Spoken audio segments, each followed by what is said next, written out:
Hi there, my name is Parker. Today, I'll be walking you through how I made this little guy.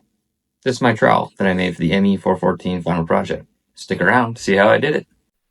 To start, I went and got a wooden dowel from Home Depot and I cut it down to my desired length. I then drilled 2 holes, one for the mounting screw and one for hanging it up.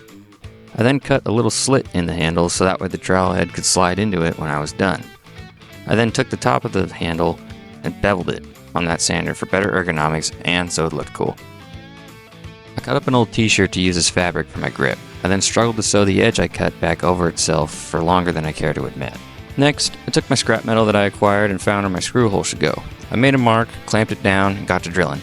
I ended up deciding to enlarge the hole right here to ensure that the screw would go in later. I then eyeballed a relief cut on the back edge so it wouldn't look as ghetto as it already did, which totally came out perfectly straight and didn't require extra grinding off camera. I also filed every sharp edge down as I went so I didn't cut myself later on.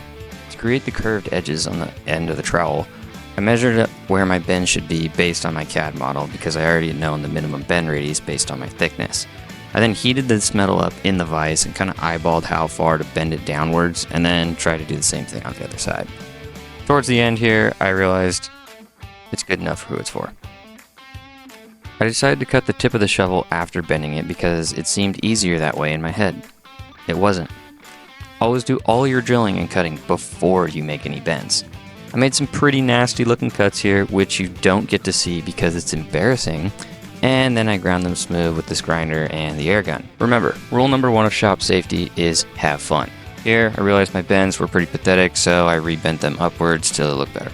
Next, I mixed up some JB Weld to use as added insurance for my mounting screw. Quick slather on either side of the mounting surfaces, and I was ready to permanently marry my handle to the trowel head. Screwed the screw in, cleaned up the JB Weld that had switched out with a razor blade, and decided to cut the screw off so it looked less like a Mad Max handle.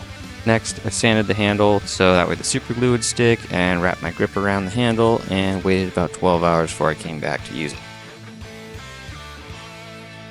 Here's me scooping some dirt just to prove that what I made actually works. I did have a lot of fun making this ugly little tool, so thanks for sticking around to find out how I did it. Here's some B-roll of the final product just so you can see how ugly it actually is. Thanks for watching.